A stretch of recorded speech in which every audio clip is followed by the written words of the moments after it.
میرے دوستو، قرآن پاک کی پہلی سورت فاتحہ ہے۔ اللہ تعالیٰ نے اس کو اعزاز دیا ہے کہ یہ 2 مرتبہ نازل ہوئی ہے، اس لیے اس کا نام 7 مثانی ہے۔ اس کی 7 آیات ہیں۔ اس کو ابتدا میں اللہ نے اس لیے رکھا ہے کہ یہ اصل میں دعا ہے، تاکہ قرآن پاک دعا سے شروع کیا جائے، اور اس لیے بھی ابتدا میں رکھا ہے کہ پورے قرآن کا خلاصہ سورت فاتحہ ہے۔ جو اللہ نے پورے قرآن میں بیان کرنا ہے وہ سورت فاتحہ میں بیان کر دیا۔ مفسرین لکھتے ہیں کہ سورت فاتحہ کا خلاصہ اللہ نے بسم اللہ میں رکھا ہے، اور بسم اللہ کا خلاصہ بسم اللہ کی با میں رکھا ہے، اور با کا معنی ہے ملانا۔ تو پورے قرآن کا خلاصہ ہے بندے کو رب سے ملانا۔ قرآن پاک کے نزول کا مقصد یہی ہے کہ بندے رب سے جڑ جائیں، بندے رب سے مل جائیں، بندوں کا رب سے تعلق قائم ہو جائے، اپنے مولا کو پہچان لیں اور اپنے مولا کے ساتھ دوستی قائم کر لیں۔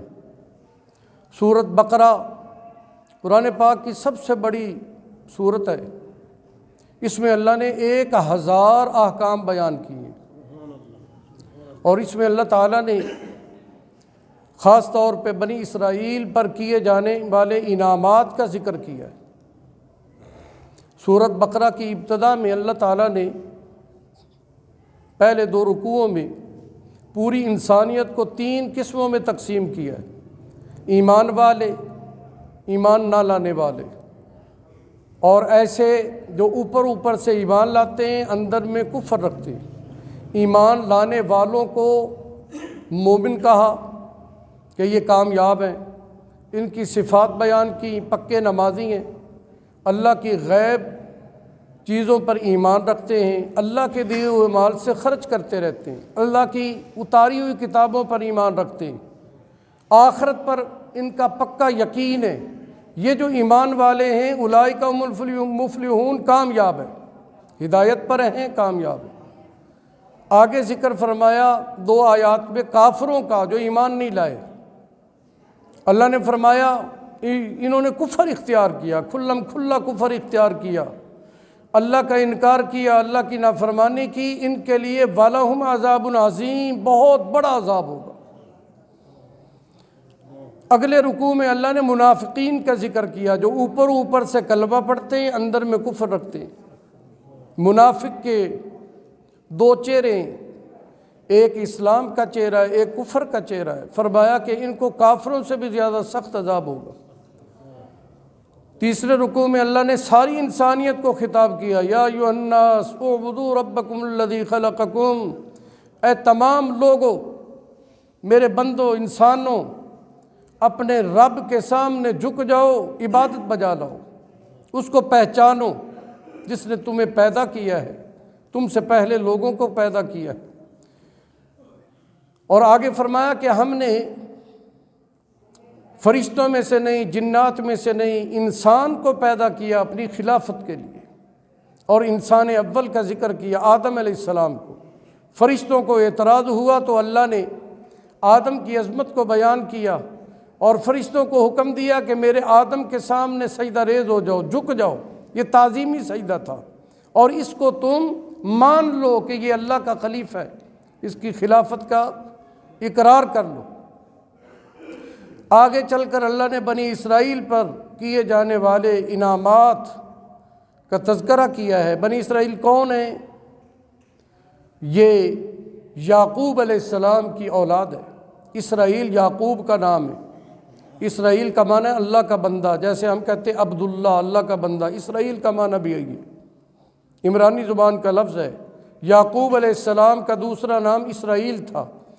بنی اسرائیل یعقوب علیہ السلام کی اولاد کو کہا جاتا ہے۔ یعقوب علیہ السلام کے نسب سے اللہ نے 40,000 نبیوں کو پیدا کیا۔ یہ بنی اسرائیل کے نبی ہیں، اور ان انبیاء پر ایمان لانے والے یہودی کہلاتے ہیں، اور ان کے سب سے بڑے رسول وہ موسیٰ علیہ السلام تھے۔ موسیٰ علیہ السلام کی یہ قوم بنی اسرائیل، اللہ تعالیٰ نے ان پر انعامات کی بارش کی۔ یہ ایمان لائے، اللہ نے فرمایا تم میرے بن گئے ہو۔ اب وادی تی میں یہ رکے تو اللہ نے ان کے لیے روشنی کا انتظام کیا کہ ایک ستون کھڑا کیا جو روشن ہو گیا، پانی کا انتظام کیا کہ چشمے جاری ہو گئے، اور ان کے لیے سائے کا انتظام کیا کہ بادل ان پر سایہ کیا کرتے تھے کیونکہ درخت نہیں تھے اس میدان میں۔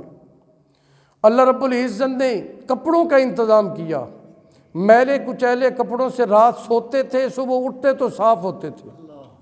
جو بچہ پیدا ہوتا اس کو کپڑے پہنائے جاتے اور پوری زندگی وہ اس ایک سوٹ میں گزار دیتا، ایک ہی جوڑا۔ وہ جیسے سے بڑا ہوتا ہے ایسے اس کے کپڑے بھی بڑے ہوتے جاتے ہیں، ایک ہی سوٹ میں پوری زندگی، موت تک اسی میں ہی اس کو دفنا دیا جاتا۔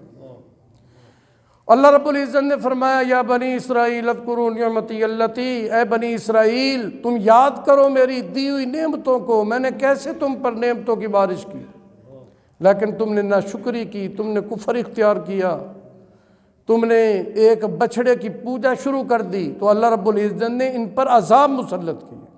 9ویں پارے میں آ رہے ہیں کہ اللہ تعالیٰ نے 9 عذاب ان پر مسلط کیے۔ یہ توبہ کرتے، پھر یہ کفر اختیار کرتے، پھر توبہ کرتے، پھر کفر اختیار کرتے، یہ ان کے حالات بیان کیے۔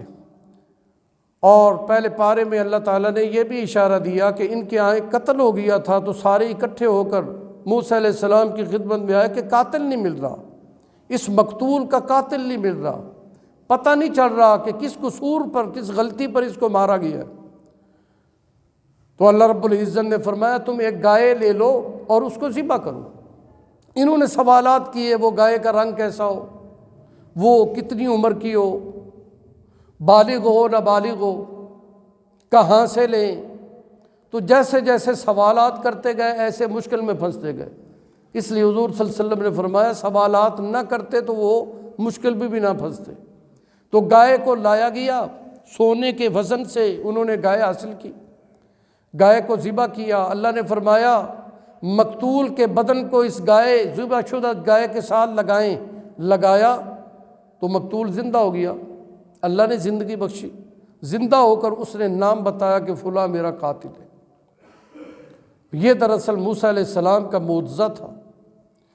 حضور نبی کریم صلی اللہ علیہ وسلم نے فرمایا کہ انہوں نے معجزات کا بھی انکار کیا اور شرک میں مبتلا ہوئے تو اللہ تعالیٰ نے ان پر ذلت اور رسوائی کو مسلط کر دیا۔ آگے چل کر اللہ تعالیٰ نے ابراہیم علیہ السلام کا ذکر کیا، یہ جد الانبیاء ہیں۔ حضور فرمایا کرتے تھے ابراہیم میرے دادا ہیں۔ ابراہیم علیہ السلام کے 2 بیٹے تھے، اسحاق علیہ السلام، اسماعیل علیہ السلام۔ اسحاق علیہ السلام سے یعقوب پیدا ہوئے، یعقوب سے یوسف علیہ السلام پیدا ہوئے، یوسف علیہ السلام سے آگے چل کر 40,000 نبی پیدا ہوئے۔ اسماعیل علیہ السلام سے کوئی نبی پیدا نہیں ہوا، آپ کا دوسرا بیٹا اسماعیل، کوئی بیٹا، کوئی نبی نہیں بنا، لیکن آخر میں 2500 سال کے بعد اللہ نے حضور صلی اللہ علیہ وسلم کو پیدا فرمایا۔ یہ اسماعیل علیہ السلام کی اولاد میں سے بتایا یہ کہ اسحاق کی اولاد سے جو 40,000 پیغمبر پیدا ہوئے ہیں ان کی شان ایک طرف، کملی والے پیغمبر کی شان سب سے اونچی، تو یہ اسماعیل علیہ السلام کی اولاد سے ہوئے۔ ابراہیم علیہ السلام کو اللہ نے اعزاز دیا کہ بیت اللہ کے یہ بانی بنے۔ اللہ نے فرمایا میرے گھر کو تعمیر کرو۔ یا اللہ یہ گھر تو تعمیر کروں، اس کے آباد کرنے والے کون ہوں گے؟